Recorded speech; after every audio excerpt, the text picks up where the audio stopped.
Hello la commu, j'espère que vous allez bien. Ça y est, on arrive à la fin de l'année 2025 et on est en train de regarder, d'entreapercevoir 2026 et son lot de vidéos qui vont arriver sur toutes les plateformes, à savoir comment bien planifier sa nouvelle année. Mais je t'avoue que moi, je fais partie des gens qui, pour le moment, ne planifient pas réellement. Par contre, s'il y a bien une chose que je fais, c'est un bilan, et même au-delà de faire un bilan, c'est de prendre du recul sur toute cette année qui s'est passée. Et aujourd'hui, j'avais envie qu'on aborde un sujet qui est hyper important, à savoir faire un bilan, mais également faire le tri pour démarrer l'année dans de meilleures conditions. Parce que oui, entre-temps, cette année, il s'est passé plein de choses dans ta vie, que tu le veuilles ou non, même si tu as l'impression que tu n'as rien atteint, que tu n'as rien fait, etc. Tu as évolué. Même si c'est un tout petit peu, tu as quand même évolué, ou parfois même, tu as l'impression d'avoir démarré d'une certaine façon en 2025, et là, tu termines cette année d'une autre manière, en étant une autre personne. Au-delà de ça, au-delà du fait que tu sois une autre personne, je trouve que c'est hyper important d'enlever tu vois des choses dans son sac à dos.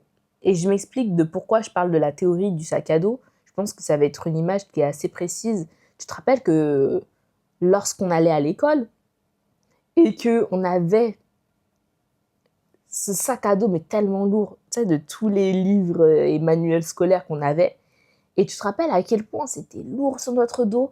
Je sais pas si tu te rappelles des premiers jours, des premières fois où genre t'es bien discipliné, t'écoutes bien et t'as tout dans ton sac. Ce fameux sac à dos qui pèse limite ton propre poids, si c'est pas plus parfois. Bon, j'abuse un peu, mais bon, tu comprends le délire. Et en fait, ce sac à dos-là, il est tellement rempli que t'as du mal à avancer, que t'es fatigué. Au bout d'un moment, t'en as marre. Et c'est pour ça qu'au fur et à mesure de l'année, tu commences à te délester, tu commences à te dire, bon, vas-y, je vais pas emmener ci, je vais pas emmener ça. Oh, mon camarade, il aura le livre et on va le partager ensemble. En vrai, dans ta vie, tu n'as pas à proprement parler de camarade qui va te pousser à avancer. Mais par contre, toi, tu es aujourd'hui ton camarade, ta meilleure amie, ton meilleur ami. Et il est l'heure aujourd'hui de faire les comptes. Et quand je parle de faire les comptes, c'est de regarder ce qu'il y a dans ton sac à dos actuellement et qui serait judicieux de ne pas emmener avec toi en 2026.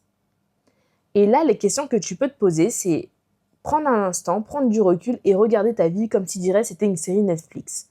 Tu regardes ta vie, tu te poses un instant et tu prends du recul.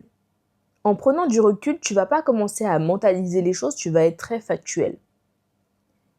Qu'est-ce que tu as emmené dans ta vie? Qu'est-ce que tu as fait dans ta vie cette année? Avec qui tu as traversé cette année? Qu'est-ce qui s'est passé? Qu'est-ce que tu as ressenti? Et qu'est-ce que tu ne veux plus, entre guillemets, ressentir sur 2026? Avec qui tu as envie de continuer à avancer et avec qui tu n'as pas envie de continuer réellement à avancer dans cette nouvelle année. Et même si, je te l'accorde, tu as beaucoup de loyauté pour certaines personnes qui ont été là dans ta vie, c'est un fait et c'est important, il y a des gens qui ont été là, mais tu te rends compte que ces gens-là, même s'ils ont été là, aujourd'hui, ils ont un effet néfaste sur toi. Et tu vois, parfois, on a tellement de loyauté envers ces personnes-là qu'on se dit, on va continuer à avancer, quitte à ce que ça nous éteigne notre lumière, quitte à ce que ça nous mette mal. On a tellement de loyauté qu'on se dit, ok, je vais continuer à avancer avec eux.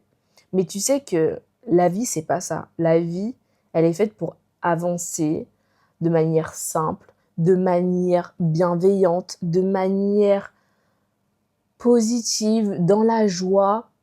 Et si certaines personnes te drive et te pompent trop d'énergie, il s'agirait peut-être de les enlever de ton sac à dos. Est-ce que tu vois à peu près ce que je veux dire? Donc, imaginons, vraiment, tu peux dessiner même sur un papier, dans ton sac à dos, qu'est-ce que tu as envie de laisser? Tu vois, en gros, moi, je fais un petit sac à dos. Enfin, en vrai, je fais pas un sac à dos. En vrai, je fais un rectangle et je crois dans ma tête que c'est un sac à dos. Et en fait, dans ce sac à dos-là, je mets et je visualise réellement ce que je laisse dans mon sac à dos.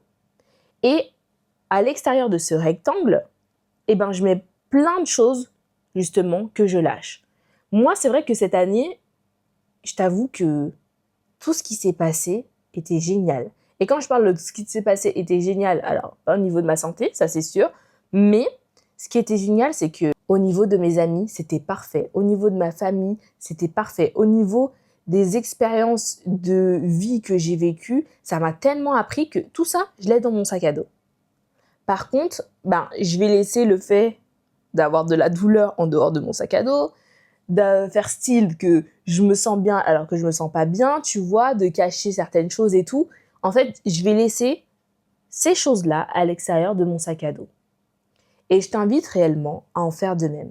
Parce que tu sais, aujourd'hui, on arrive à un nouveau cycle. Je ne sais pas si tu es au courant, mais l'année 2025, c'est une année 9 en numérologie, que tu crois ou tu crois pas. Le 9, c'est une fin de cycle. Et 2026 serait censé être quelque part l'année 1, et l'année 1 représente un nouveau cycle. Et je crois que j'aime penser que c'est réellement vrai. J'aime penser vraiment, tu vois, de manière utopiste peut-être, que 2026 va nous apporter à tous un nouveau cycle. Un cycle peut-être plus bienveillant, un cycle qui va nous permettre d'être encore plus nous-mêmes. Mais avant d'entrer dans ce cycle-là, il faut apprendre à te délester de toutes ces choses qui ne te servent pas.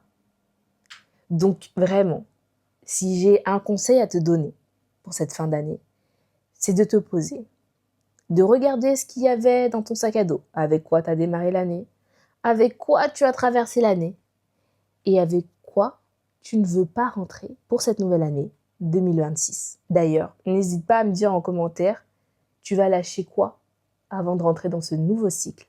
Et je te souhaite réellement de faire ce tri entourage, familial, amical, boulot, amoureux, santé, finances, réussite. Bref, de faire le tri dans tous ces aspects de ta vie pour démarrer l'année de la meilleure façon qu'il soit et de mettre toutes les chances de ton côté, d'utiliser les cartes que tu as à ta disposition et de faire les choses réellement pour toi en toute simplicité. On se retrouve même place, même endroit et on termine l'année ensemble.